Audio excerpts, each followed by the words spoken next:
Hey Anya, how you doing today? Good to see you. Good to see you as well. I'm so excited to chat with you. Me too, me too. How's your day been so far? It's been good. A little bit chilly here, but we're staying warm. Yeah, it's that time of season, it's that time of season for sure. Yeah, so let the viewers know who you are, what you do, and why you do it, Anya. Yeah, so I'm Anya Faruque, a love consultant. I work within the matchmaking industry and I work within dating strategy. So helping you unlock yourself to what it is you want in love. And I do it why? Oh my gosh. So many whys, but I think the biggest one I would say is in my personal journey, I've found such a magic, I would say, that I just want other people to experience. And I would say that's one of the whys. And then helping people meet other people is so rewarding when someone says, you know what? We're gonna take it to a few more dates, or we're gonna get into a relationship. Thank you so much for introducing us. That feels, really cool. Right, excellent, excellent. You were talking about your why and like, wanting to bring people together. But when you look back at your own journey before you started matchmaking, and when you look at the process of like what made you feel like that's what you wanted to do, what was your mindset at that period in time when you were thinking that maybe you want to get into matchmaking? That's a great question because I didn't know matchmaking existed as a job. And I was in a time of understanding relationship dynamics, why we choose certain aspects. And so I was on a personal development journey. And someone had reached out saying, hey, there's this job listing. I think you would be a great fit for it. And I read the listing very much curious, but also, is this a real position? I had watched actually that show, Millionaire Matchmaker. And so that was the only matchmaking I had really known about. And so I stored it away in my brain. Later, a couple months later, I ended up going back to that listing and the curiosity took over. I applied and just started part-time and then it was something that grew where I felt, wow, I really like this job. So I feel matchmaking kind of chose me, which feels really cool. Um, so it wasn't something I went into looking for, I would say. Like like you said just there, I was gonna say like it kind of found you like through that person showing you the opportunity and you went with it, which is great for you. So like oftentimes when people get into a profession like matchmaking or anything to do with relationships, a lot of the time they have their own history of like issues within relationships that they had to work through that made them feel like they can actually help people going forward because they were able to work through those issues.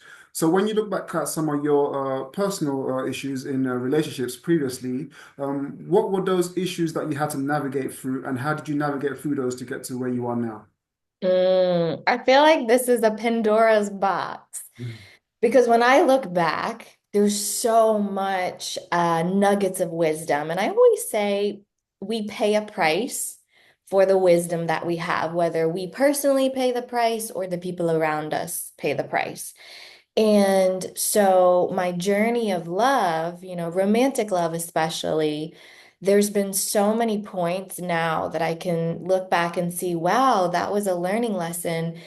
And not in the aspect of regret. I truly believe everything we go through, especially in romance, is a way to learn and a way to activate certain parts of ourselves to expand and get to know more of who we really are and who we're meant to be. So, when I look back and I can see there's moments where maybe I held on to external love more than really that knowing that this isn't quite in the best alignment. Those are all teachers. They're all lessons that showed me now in me moving forward in love how to be better, how to nourish myself instead of holding on to someone else, and how to communicate better. So it's a Pandora's box to say, this specific moment. There were many moments throughout my journey, and that is one aspect of why I love helping people is the roller coasters that I've been through in love. There is a lot of wisdom there that it's an offering to other people to be able to share and hopefully help them navigate in their journey through their own roller coaster of love. And I say roller coaster of love because their love, especially romantic love, is the biggest area that will crack us open because it can be the most vulnerable.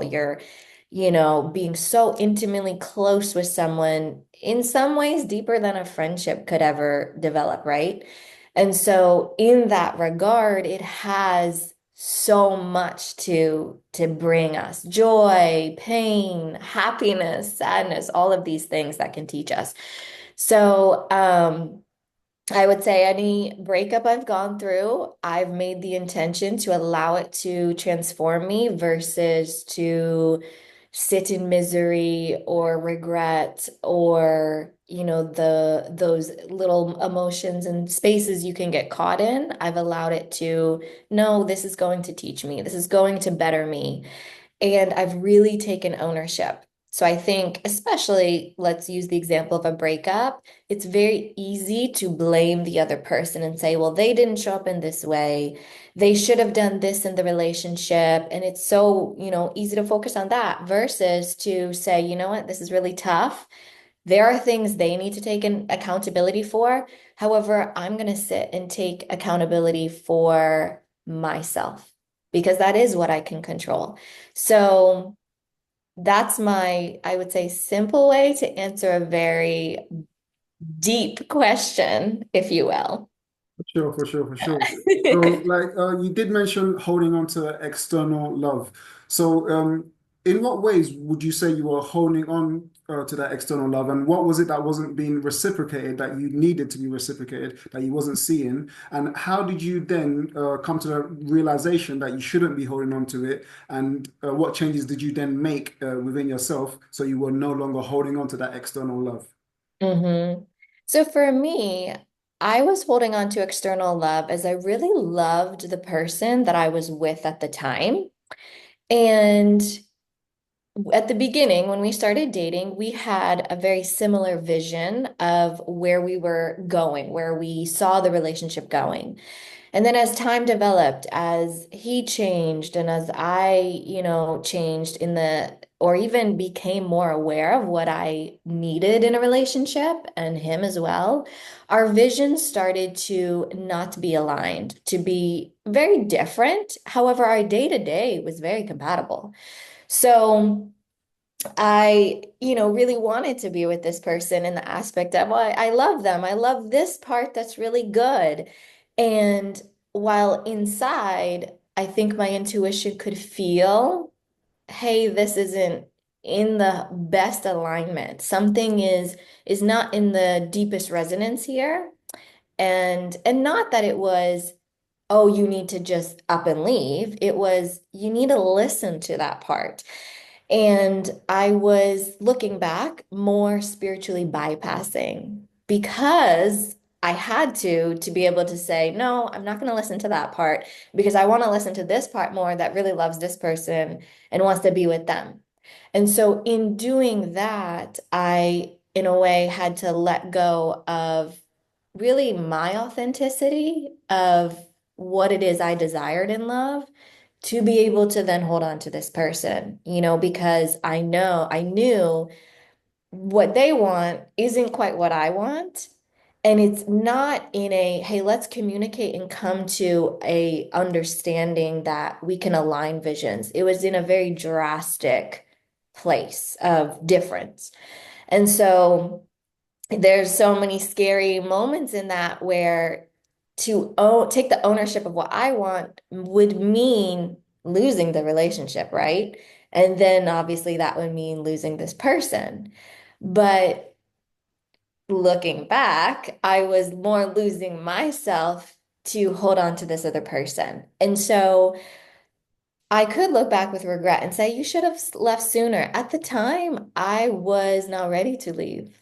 I still had lessons to learn. And so what ultimately helped me come to the understanding of and having the, independence, the strength, right, to say, okay, I need to take ownership of what it is I want, was I remember really thinking about if I had a daughter and she was in this situation, what would I be the most proud of her for? And I would be proud of her for taking ownership of what she wanted and lovingly communicating that, saying, this is what you want, this is what I want. And we've tried to make this come together in a vision. We've tried to, work together, and it's just not. And to love you best, to love myself, we need to separate. We need to, really be true to what it is you want in this life and what I want in this life. And so when I made that decision, that's when I started to really stop ignoring myself and start listening to myself. And that cracked open, in a sense, me stopping spiritually bypassing and being able to say, you know what? I accept that part of me that is here to tell me something that is for the better. And so then I was able to lovingly separate, but it takes immense strength. It's not easy. And inside of it, you're feeling so many emotions and um, you're wanting something. But I think now, with the wisdom that I have, keeping that relationship with myself would have helped me in that decision. And so, a lot of the work that I do with people is developing a relationship with yourself that you're maintaining on a nourishing level. So, in those moments of confusion and, oh, but I love this person, and you can have a better grounding to be able to discern. And that's really, I think, what I needed back then was a deeper relationship with myself. Now, at the time, I made the best decision I could with the data that I had. So there's a lot of, self-forgiveness and self-compassion that I've been able to cultivate. And that's probably why I don't have this like whiplash regret, you know? So does this answer your It question? definitely does. Excellent. I like the way you elaborated on that as well. There's a lot of people that feel exactly the same way, where they want to take ownership of what they want. Maybe their relationship wasn't what they thought it was going to be, and they decide to move on to really find their self. But upon wanting to do that, a lot of people find that their career is something that they can control, even though they can't control their relationship. So they immerse themselves heavily into their career, and they start to have success in that area, but to the detriment of their intimate life, because they're not spending much time in that area. So they start to like there becomes a gap between themselves and their intimate life. And they don't know how to bridge that gap again. So, in what ways can someone that's now focused heavily on their career start to bridge that gap in their intimate life once again, in your opinion? Mhm. Well, there's this saying that we show up to our job, we show up to our career, our best. And then we come home and we bring our leftovers to our intimate partner. And I think maybe instead of looking at them so separated as career is this, and then I have my romantic partner. And life is not separated. Life is very much a weaving of multiple things. And so I think I like to say having a ritual of transition. So, what I mean by this is maybe you're working 9 to 5. And so you go to work, you do your duties, you do your things, and then at 5 o'clock, you clock out, you come home. And instead of coming right in the door and then interacting with the people that are at home, maybe taking, 10 minutes in your car and having that ritual of transition. So decompressing from work brain to coming into I'm coming home. I want to be able to come home and give a warm welcome to my partner versus coming in and dropping my bag on the floor and being like, oh, today was such a busy day, you know? So almost thinking the way we show up to a business meeting, we almost take a minute to prepare so we can show up in our best.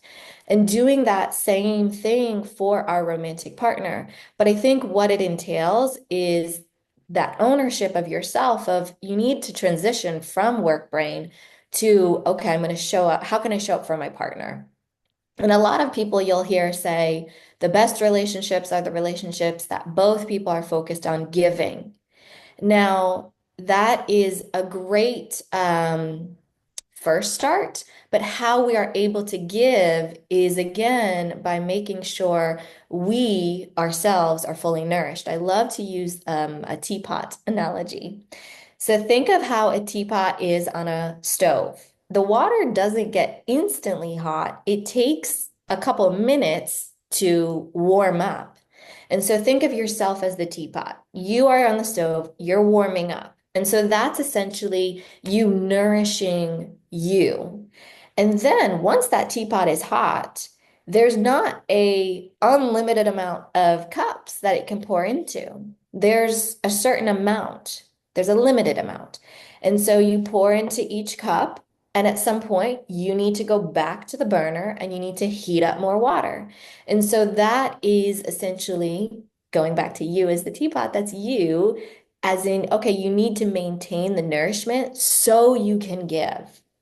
And so that ritual of transition, taking that 5 or 10 minutes in the car to decompress, to take a couple breaths, to even think about, wow, I'm so proud of how I showed up in that meeting at work.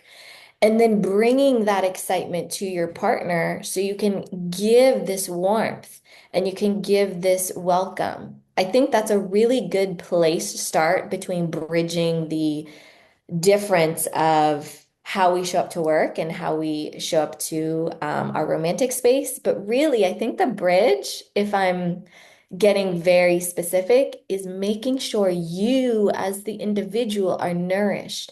And I want to be careful to say this is not nourishment in bubble baths and flowers. While sometimes we do need those, this is more simple nourishment in breathing, in grounding, in centering, which is not so much on the luxury level, but more on a holistic, wholesome level, if that makes sense. Yeah, for sure, for sure. There are also a lot of people that feel like the expectations from relationships is a lot. They already have a lot of expectations from work, and then they also have expectations from their relationship. And sometimes it can get too much for them, and they start looking at different types of relationship dynamics. Maybe there's some other kind of method that could work better for them. So they start looking at things like monogamy versus non-monogamy to see if there's something another way to feel more free in their life. So, in that context, and in the context that in human nature in general, we are attracted to different people all the time. What is your viewpoint on monogamy versus non-monogamy? I think so. I've done all containers in the aspect of when I was studying relationship dynamics. I really decided, okay, let me read all the books. Let me understand really what ethical non-monogamy is. Let me understand, why people choose monogamy and vice versa. And what I can say, in my personal opinion, is relationships. You talked about expectations. We all have expectations. Now, what we can do that will be most effective in our relationships is to communicate, is to help each other understand. If I have a silent communication and I don't communicate it, it's going to be really hard for my partner to show up and meet that expectation. And so when I can create understanding, then I give my partner the choice to show up to the expectation while knowing I can never make someone do something. I can't force them, right? I can only choose a partner that I feel, wow, they have the tools that I really like. And I love the way they show up in this way. And at the same time, I have to understand that while they may show up in this way, they are entitled to change because they are human. So when it comes to monogamy versus non-monogamy, I think it's such an individual choice. And my question would be, whichever one you're choosing, try to understand for yourself why. When I first start working with someone who wants a non-monogamous relationship, usually what we discover is they want freedom. They don't really want to be tied down to one person. And they may be in a phase in their career where they're so busy with work that to think of being super immersed in a monogamous relationship and being so deeply involved in that way, they don't have the time. So, a non-monogamous lifestyle of, I'm not super involved, but I have multiple people that I'm attracted to and meet with, sometimes that can fit, but knowing it will change because our, human dynamics, we crave connection and we crave deep connection.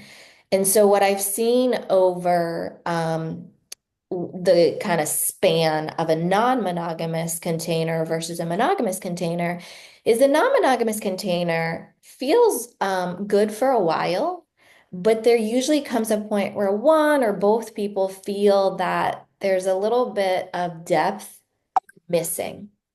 And in a monogamous container, you do have a chance at deeper depth. I like to say it's depth versus width. Monogamy, non-monogamy, you have a lot of width. There's a lot of connections, this and that. And then monogamy, there's a lot of depth that exists, that you can really go deep and respect, say, the coupleship. Versus in a non-monogamous container, it is hard to respect the coupleship because you have multiple connections. So I think it's more dependent on where you are in life, what it is you value, and what you want to build in romantic love. So that's where I would start on a topic, non-monogamy and monogamy. They're such deep topics that we can go so far deep into, but that's where I would begin.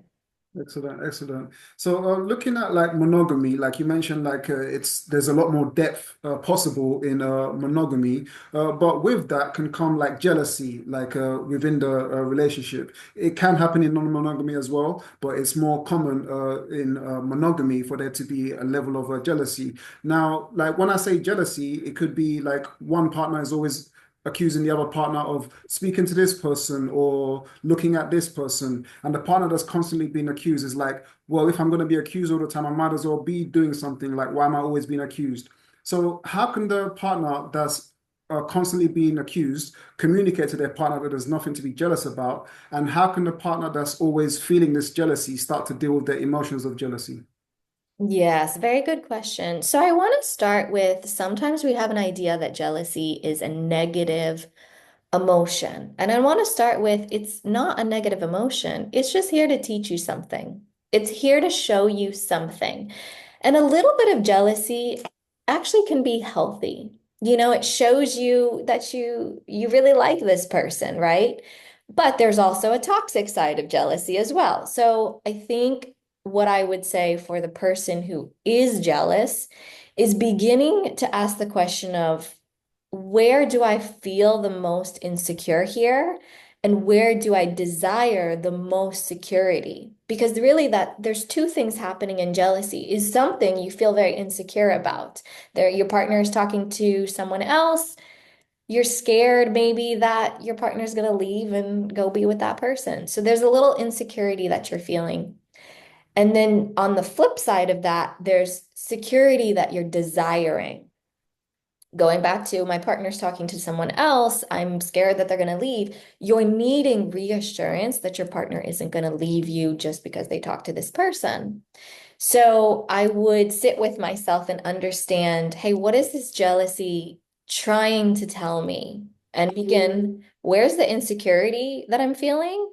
And what is the security that I'm needing at this time?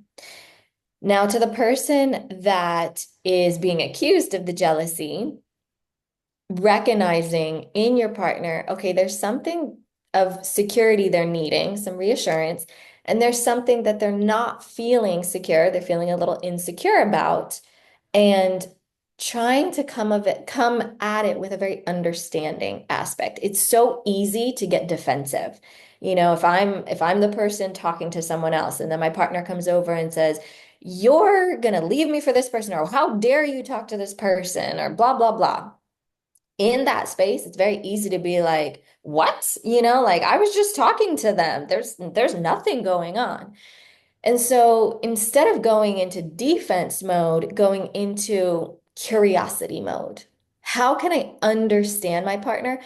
One, curiosity mode always de-escalates things. And what's happening to the person that is feeling the jealousy is what I call primal panic, which is a very human, natural thing. You like this person, you're scared that they're going to leave, so you go into a little bit of primal panic, which is like, oh my God, I got to do everything I can to keep them, which on the funny side, everything we try pushes them away.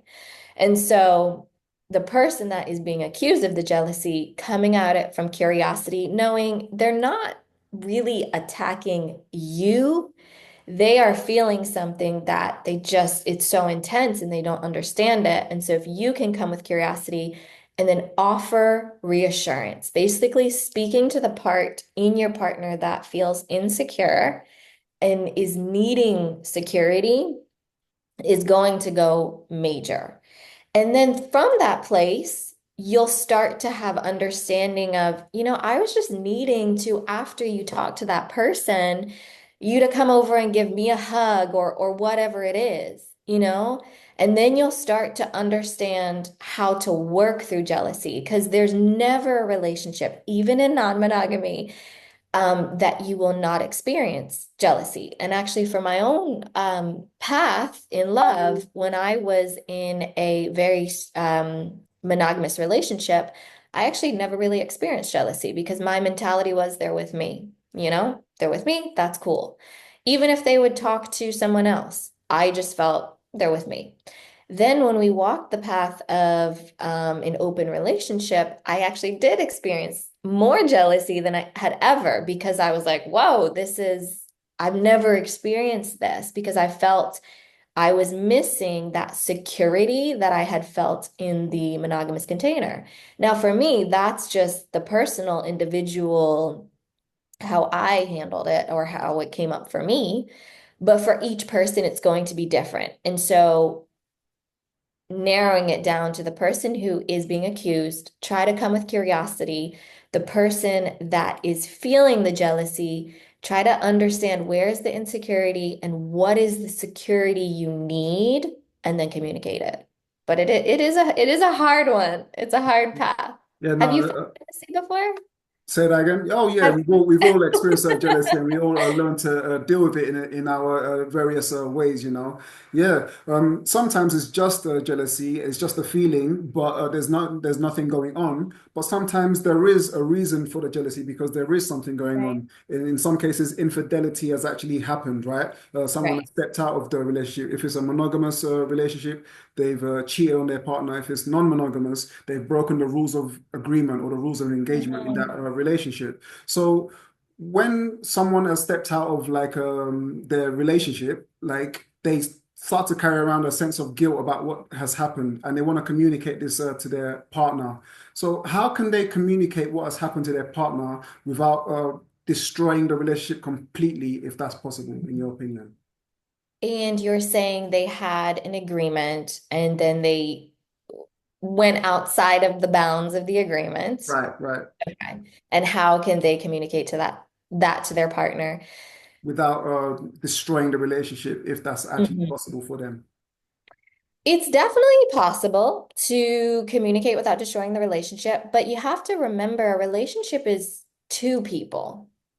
So if you've stepped outside of the bounds of an agreement, you have to understand that when you communicate that, and even if you don't communicate that, there is always the risk of the relationship crumbling because you did go against an agreement. And that is just the risk. And so setting that aside of there's nothing you can do to ensure that the relationship 100% stays intact. It will change, and that's okay because you stepped out of this agreement or whatever. So I would say the best chance is to communicate to your partner in the most loving way you can while offering reassurance. Now, whenever betrayal happens, the other person, so your partner who, is experiencing you stepping outside of the agreement, while you can say, I'll never do it again, and all of these things, that partner is really going to need to see consistency that you're not going to do it again. Like it's hard for them to take that at face value. And that's just our human design. It's nothing personal. So I would say communicating to your partner in the most loving way would mean sharing, hey, I have something really difficult to talk to you about, and I'm really scared to talk to you about it because I don't know how it's going to land, but I need to communicate this and hold that space. And what I typically suggest with difficult conversations is practicing someone receiving, as in someone listening, while the other person speaks. And so someone holding space and putting a timer on it. Hey, for 10 minutes, I need to share this. And then I want to hear your thoughts. And so the person who has broken the agreement shares first. The person, their partner listening and doing the best they can, because it's going to be hard not to jump in and be like, oh my God, how dare you? But just listen as you would to, say, a best friend who's sharing something difficult. Almost remove the fact that they're your romantic partner and kind of see them as, okay, they're a best friend. I'm just listening. And then after those 10 minutes or, whatever time amounts, allow the person to share that did not break the agreement. And that person holding the space, being quiet, listening again, like their best friend, giving them maybe the same 10 minutes and just hearing them out, knowing that whatever is said here isn't an attack, it's to understand and to see where do we need to go from here. Now, where you go from here, that's a whole other, topic of how to, work through that. But I would begin with that. And I mean, it's hard. I would definitely suggest don't, if you have broken agreement, do not try to sweep it under the rug because it will come up and it will be worse. It's best to address it now. Yeah, for sure, for sure. Honesty is always the best way going forward. Otherwise, things can come back to bite you. Well, listen, Anya, I could talk to you for a lot longer because like the conversation is really flowing between us. But we have come to the end of our time. I Yeah. want to thank you so much for coming on. Thank you for everything that you shared. Where could people find you, find out more about you, and find out more about what you do? Oh, thank you so much. It was such time I feel flew by just talking to you. So Sure. thank you for having me. Right now, you can find me on social media. So just, if you have any more questions or want to work with me, find me on Instagram. I will send it to you so you can link it. And right now I work with people that really want to discover a deeper part of themselves. So I do have an application process. So send me a private message. I'll send you the application process. And then if it aligns to work together, I would love to. But on a bigger note, I would say begin by just starting to live your life at one breath at a time and really taking ownership of in your breath, what is the most true? That is the starting point of a lot of my work. But this has been such a pleasure to talk to you. You too, Danielle. Thank you very much. And for the viewers, all of the links to her socials will be in the description so you can contact Anya and find out more about what she does. Once again, Anya, thank you so much for coming on. Any final words before we wrap up? Any final words? I would say romance every little day. Find the smallest things and make them feel like the biggest things, Like, for example, I buy myself flowers and I put them around my house, and it just makes me feel so like romantic and magical and beautiful. So find just that one thing that makes you feel like every day is romantic. Excellent. Thank you so much, Anya. Thank Fantastic. you.